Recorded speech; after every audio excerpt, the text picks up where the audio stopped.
للہ رب العالمین والصلاة والسلام علی اشرف الانبیاء والمرسلین وعلی آلہ واصحابہ واہل بیتہ وذریاتہ وعلماء اہل سنتہ اجمعین۔ الحمدللہ، اس وقت جو صورتحال چل رہی ہے شرک کے بارے میں، کوئی نیا کام ہو رہا ہے، بدعتیں، کوئی بندہ کوئی ایسا کام کر رہا ہے جن کو کچھ پتہ نہیں، جن کے قلب کے اندر، جن کے سینے کے اندر علم نہیں، وہ فتوے دینے پر لگے ہوئے ہیں، وہ کہتے ہیں یہ چیز شرک ہے۔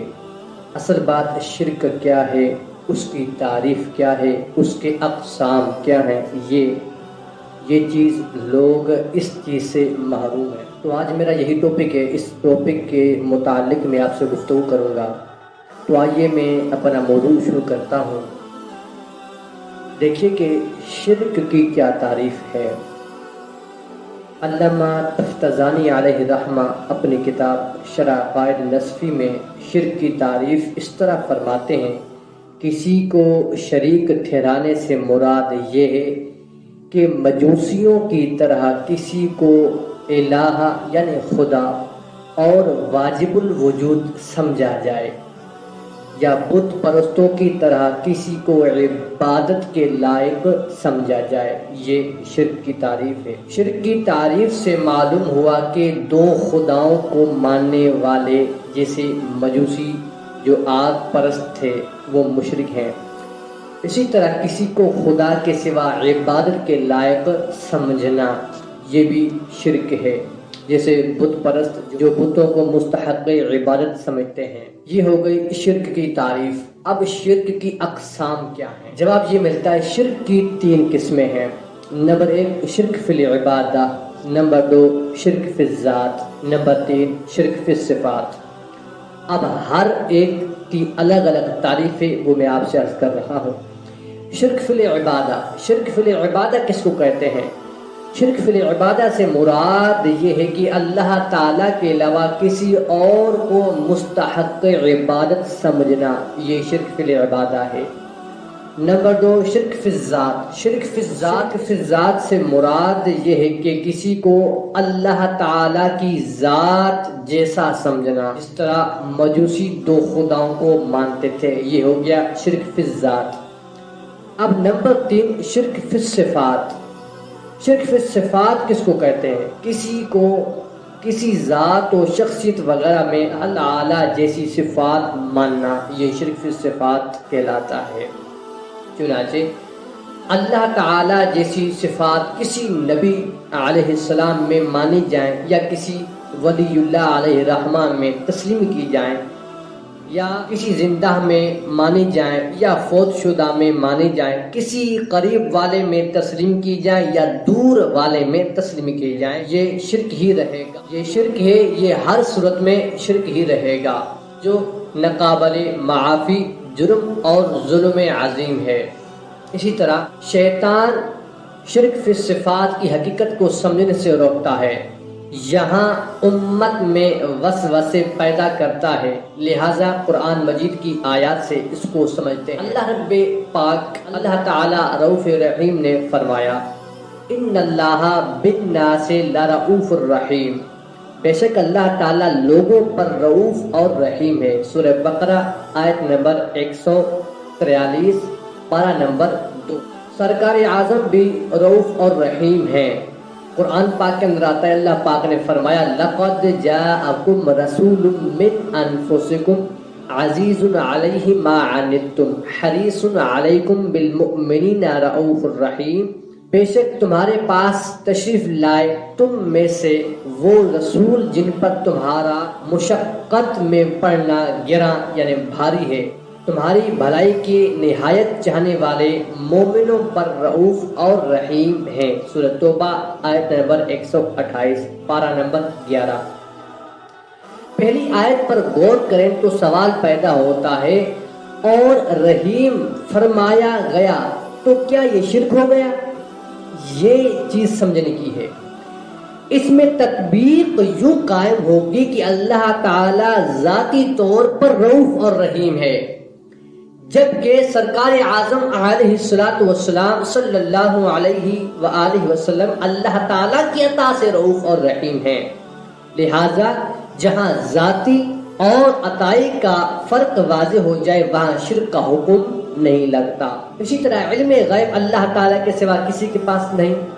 اللہ پاک نے قرآن پاک کے اندر ارشاد فرمایا قُلْ لَا يَعْلَمُ مَنْ فِي السَّمَاوَاتِ وَالْأَرْضِ الْغَيْبَ إِلَّا اللَّهُ، فرماؤ اللہ کے سوا غیب نہیں جانتے جو کوئی آسمانوں اور زمینوں میں ہے۔ سورہ نمل آیت نمبر 65 پارہ نمبر 20۔ اللہ پاک نے رسولوں کو بھی علم غیب عطا فرمایا۔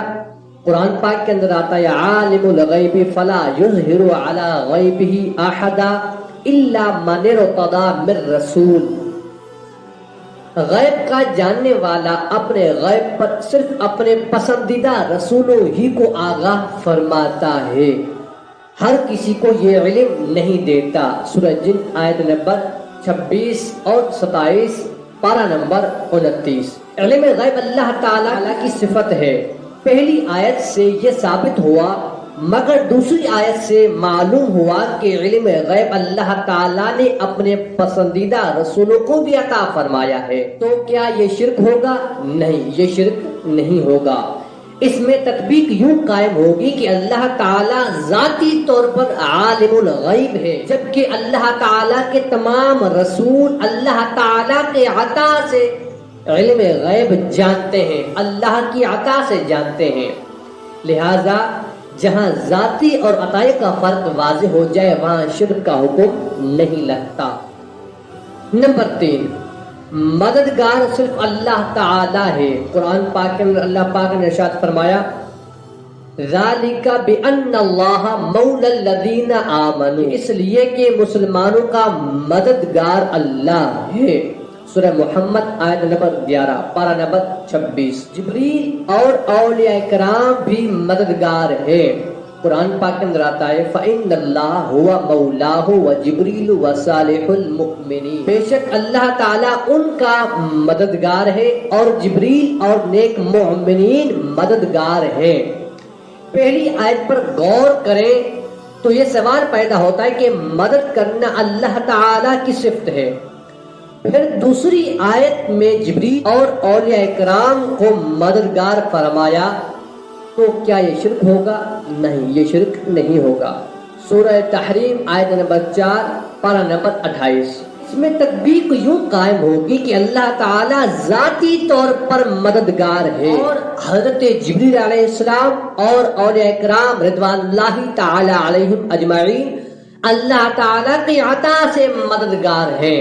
جو ذات باری تعالیٰ عطا فرما رہی ہے، اس میں اور جس کو عطا کیا جا رہا ہے ان حضرات قدسیہ میں برابری کا تصور محال ہے، اور جب برابری ہی نہیں تو شرک کہاں رہا؟ خوب یاد رکھیں، جہاں باذن اللہ اور عطائی کا فرق آ جائے وہاں شرک کا تصور محال اور ناممکن ہو جاتا ہے۔ حدیث شریف کے اندر آتا ہے حضرت عقبہ بن عامر رضی اللہ تعالی عنہ سے روایت ہے کہ سرکار اعظم علیہ الصلوۃ والسلام ممبر پر تشریف فرما تھے اور فرمایا بے شک میں تمہارا سہارا اور تم پر گواہ ہوں، اللہ تعالی کی قسم میں اپنے حوض کوثر اس وقت بھی دیکھ رہا ہوں، اور بے شک مجھے زمین کے خزانوں کی کنجیاں عطا کی گئی ہیں، اور بے شک مجھے یہ خطرہ نہیں کہ تم میرے بعد شرک کرنے لگو گے، مجھے اس بات کا ڈر ہے کہ تم دنیا کی جال میں پھنس جاؤ گے۔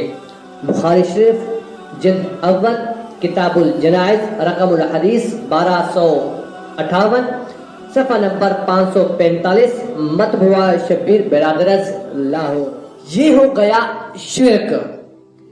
ہم نے یہ جو شرک کے بارے میں پڑھا، جو ہم نے آپ نے جو سنا، جو میں نے آپ کو سنایا، ان چیزوں سے معلوم یہ ہوا کہ دیکھیں علم کی دو قسمیں ہیں، ایک یہ علم ذاتی، دوسرا علم عطائی۔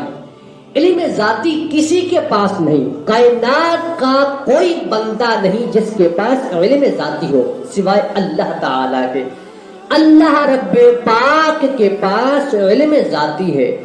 جو انبیاء اکرام کو اللہ پاک نے علم عطا فرمایا وہ علم ذاتی نہیں بلکہ علم عطائی ہے، جب علم عطائی آ جائے، جب اللہ تعالیٰ انبیاء کرام رضوان اللہ تعالی علیہم اجمعین کو علم غیب عطا فرمائے، علم غیب عطا فرمائے، تو علم غیب ذاتی نہیں کہا جائے گا بلکہ علم غیب عطائی کہا جائے گا۔ کیوں؟ کیونکہ ان انبیاء کرام کے پاس علم غیب نہیں تھا، اللہ تعالیٰ کی طرف سے آیا۔ اور اس وقت جو ہمارے پاس علم ہے، ہمارے پاس علم جو ذاتی نہیں ہے بلکہ عطائی ہے، ہمیں اپنے استادوں نے دیا۔ اب اللہ تعالیٰ علم عطا کر رہا ہے انبیاء کو، انبیاء اپنی امتوں میں تقسیم کر رہے ہیں، وہ علم تقسیم ہوتا جا رہا ہے، تا قیامت ہوتا جائے گا۔ اس علم کو علم ذاتی نہیں بلکہ علم عطائی کہیں گے۔ علم ذاتی صرف اللہ کی ذات کے پاس ہے اور کسی کے پاس نہیں۔